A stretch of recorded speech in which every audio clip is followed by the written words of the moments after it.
Hello everyone, welcome back to Hills and Hollers Homesteading and Prepping. Homesteader Mike here again today with another video because, listen, it's quiet. There's no heathens running and screaming through the house. So I'm taking advantage of this today. So what I've got here today is, let me see if I can get this going. So I've got basmati rice. I think it's 20 pounds. And I'm going to be putting it in mylar bags. Again, same size as the wheat berries in the previous video. All right, now I've got my trusty little kitchen scale here, little digital scale. I'm going to set it to pounds. And once I set it to pounds, I'm going to go ahead and set my mylar bag on there. And it is 4/10 of a pound, so we're going to zero that out to 0. I'm using a little quart wide mouth jar here, and I'm going to start filling this mylar bag.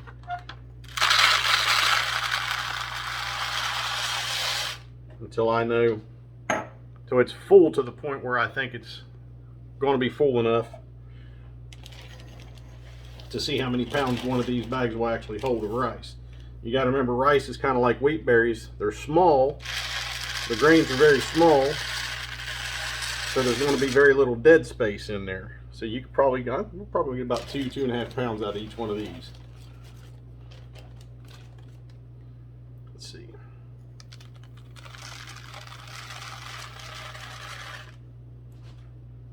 All right, so, and I'm just going to take a little bit out. So it looks like 2 is going to be the best. Just a little over 2 right there. So we'll just go with that. It's 2.03 pounds is what it came out to be. So now the next thing we're going to do, since we got that, so it's 2.03 pounds, so roughly 2 pounds in each one of these bags, is I'm going to take oxygen absorbers, just like we did with the wheat berries.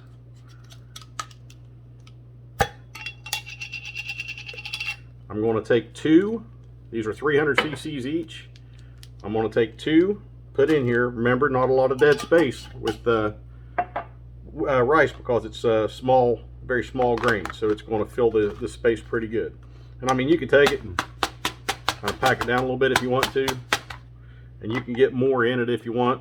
But I like to leave a little bit of space, and that way it'll fit. I can get it to fit in the buckets and stuff when I put everything in there. Now, as I got that about 3/4 of the way closed, I'm going to express as much of that air out of there by folding that over and kind of pushing down on it. Then I'm going to continue to seal it. All right, now, once I do that, get my 2x4 over here, and I unplugged my daggone iron. But let's go ahead and plug it in.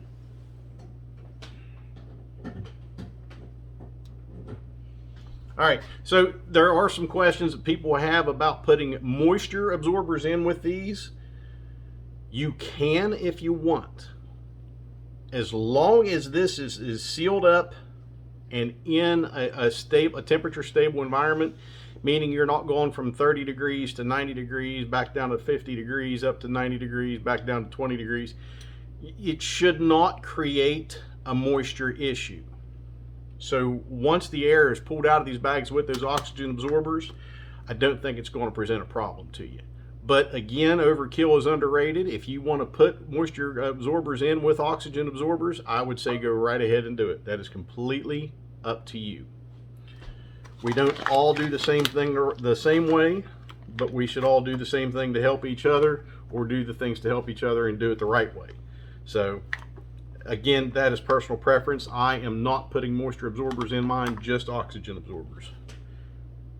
Is that hot enough? Let's see. Yeah, I'm not going to put my hand on the bottom of it. I put my hand near it to feel the heat. Crazy, not stupid.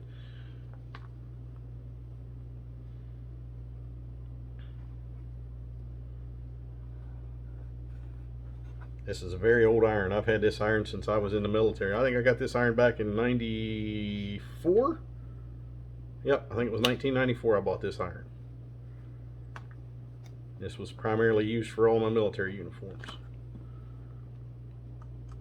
Yep, all right. So that's sealed. And I'm just doing this a little bit more than you would have to do it, just because it's still warming up here. All right, so that is a sealed bag. That lip is completely sealed. The Ziploc is completely sealed. Again, on this video, I'm going to tell you the Ziploc will not hold the oxygen absorbers, meaning the oxygen absorbers will actually pull air in around this. So the Ziploc is just an added protection with this. You have to heat seal the top of the bag. So heat seal above the oxygen, or above the Ziploc. And when you're ready to open this, there's little tear tabs right there. Okay, so you have to heat seal these to get them to work right.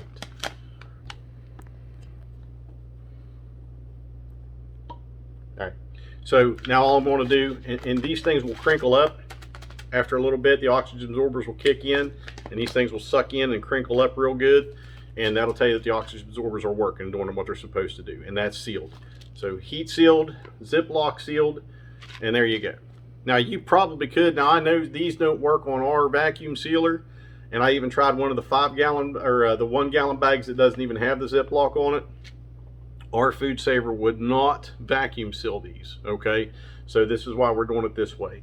Now, these will go into a food safe bucket, food grade bucket, put a gamma lid on top of it just the same.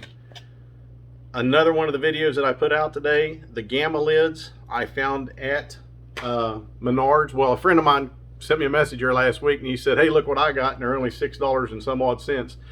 So what Menards has them online. I put a link in the description of 2 videos ago, so I put a link in that description to them, and with shipping and everything, I ordered 10 of them. With shipping and everything, come out to just about $8 and change for each lid.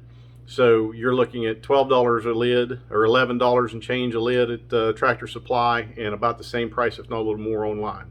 So this is rice, mylar bags.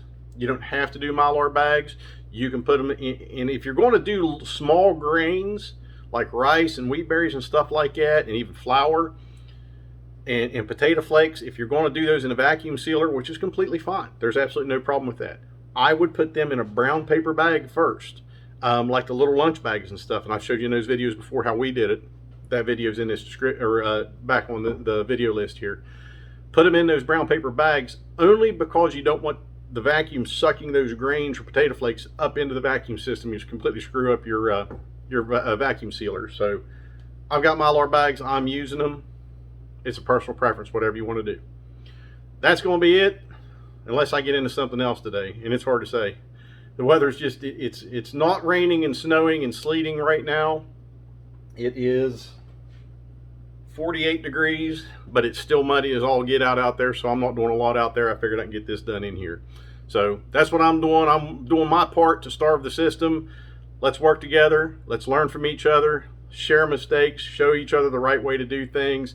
That way, in the end, we're all protected, and we can get by and survive and thrive. Take care, God bless, and keep prepping.